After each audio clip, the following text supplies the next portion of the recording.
This is definitely an attack. It will affect your child rearing. It will affect your education system. This is instructions for the teacher in the classroom to ask her or his students, how do people express their sexual feelings? What is abstinence? And here are some answers. Oral sex, masturbation, anal sex, massage, holding hands, touching each other's genitals, saying, I like you. And what they're doing is equating all these things. Saying, I like you is equal to anal sex. It is pornography. Men, especially on the House floor, did not want to look at. We couldn't show this on the television news, but yet we want our 4th grade children to be looking at this book. In the name of sexuality education, children are seeing obscene materials that have been ruled by Congress and by the Supreme Court impossible to show to children. An online CSE program for African youth called The World Starts With Me tells children that sexuality includes oral sex and masturbation. It then tells them it's their own choice if they want to lose their virginity. It shows children pictures of naked girls and boys in various stages of development, and then asks them to point out differences in their private parts. Parents likely will never know, as it is all done online away from home. They have elementary students as young as 9 years old. Then they teach them how to wear a condom. And they have this plastic genitalia, and they even have young girls. They're teaching them how to put a condom on a male genitalia and boys how to put a condom on a woman genitalia without the knowledge and consent of the parents. They're giving them handouts, negotiating sexual encounters with other students. For example, there are statements like this: can I take your shirt off? It makes me hot when you touch me here. Is it okay if I take my pants off? Where we in Latin America, we still have a lot of poverty. We have communities that don't have fresh water, that don't have electricity. Focus is completely shifted from basic needs. They get comprehensive sexual education without the consent of parents, taking and deconstructing also the family. My brother Luigi and I had an opportunity to go to the United Nations and give a speech on the UN floor. I told them how Planned Parenthood was passing out a booklet for HIV positive youth at the United Nations called Healthy, Happy and Hot. This is for the kids who have AIDS. It teaches about sexual pleasure through masturbation, with same-sex partners, and even if you are drunk. This pamphlet called Healthy, Happy and Hot tells young people that you have the right not to disclose your HIV status to a sexual partner if you're not comfortable. It also tells young people that are HIV positive that if they decide with their partner not to wear a condom, that's their decision.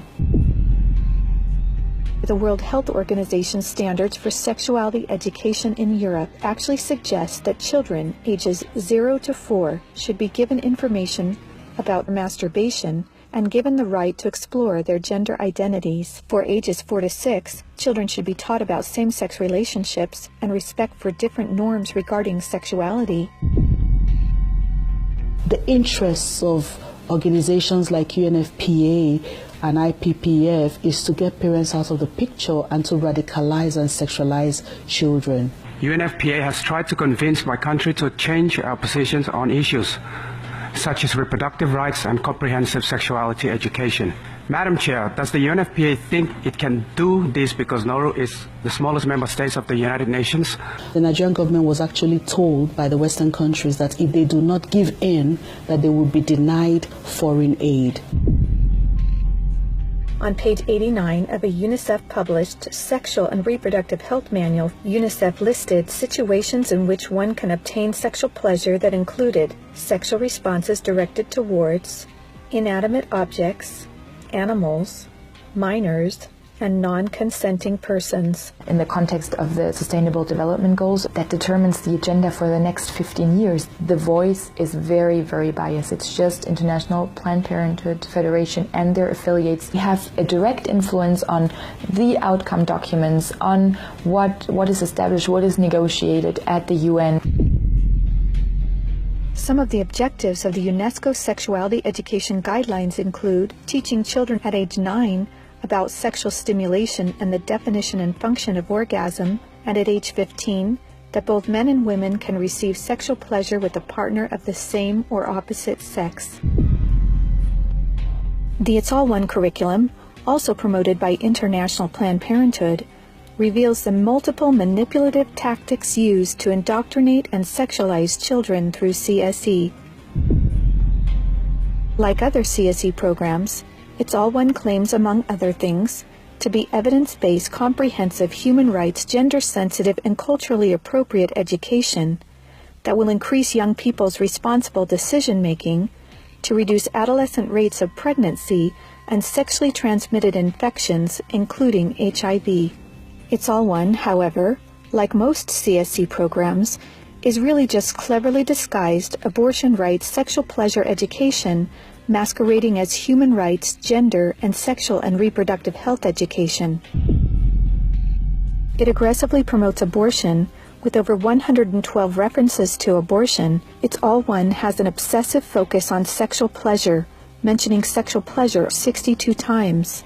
It promotes multiple sex acts and instructs children on how to stimulate themselves or their partner to orgasm. To explore their readiness, children fill out a worksheet that infers children are ready to have sex when you are feeling sexually attracted to the other person, and when you're feeling comfortable about telling the other person what feels good sexually.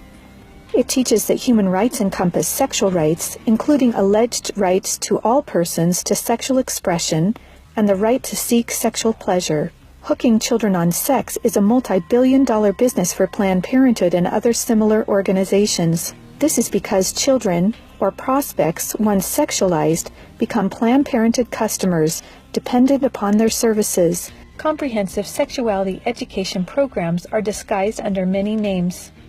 They may be called comprehensive sex or sexual education, education on human sexuality, reproductive health education, information on sexual and reproductive health, family life education, teen pregnancy prevention, rape prevention, anti-bullying programs, HIV/AIDS prevention, and sometimes even abstinence or abstinence plus education.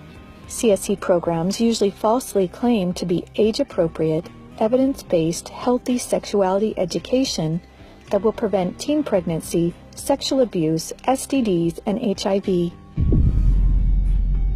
One of the handouts that concerns me the most is called the Genderbread Person. They teach that gender is a spectrum, that you can choose to be whatever you want. You could be all female one day and the next day feel like you're neither female or male. Frankly, it's confusing. It's mental molestation. We're confusing these kids as to what they are. From a medical perspective, when sexual freedom is the priority, then sexual health is going to suffer. There are laws in Oregon where children as young as 15 can get taxpayer-funded sex changes without parental consent. You can't have an aspirin at school without parental consent. However, a student could make these life-altering, permanent decisions without their parental knowledge or consent. Sexual rights, sexual education movements began with Dr. Alfred C. Kinsey. Kinsey actually had pedophiles measure with a stopwatch how many children could achieve what he called orgasms within a 24-hour period. Today, comprehensive sexuality education is based on this philosophy that children are sexual from birth, created by Kinsey. Say no to CSE! Say no to CSE! We've got to stop it. We've got to use everything at our disposal. We have to stand together to stop this attack against our children. And they have all this funding and this organization, but we know that if we stand together, we can do something for the family, for the children. We stopped the Kinsey sexuality education program in Croatia. It is time for parents to say, no, my family is mine. My wife is mine. I am hers. Our children are ours. Band together and find ways to stop it from entering your country. Men have to rise up, defend their family. On matters sexual, the fathers have got to stand up.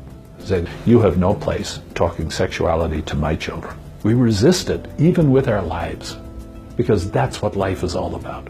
It's happening on our watch. If we don't do something about it, it is all of us that carry that guilt. To learn more and to sign the petition to stop comprehensive sexuality education, go to stopcsc.org. Together, we can and will protect the world's children.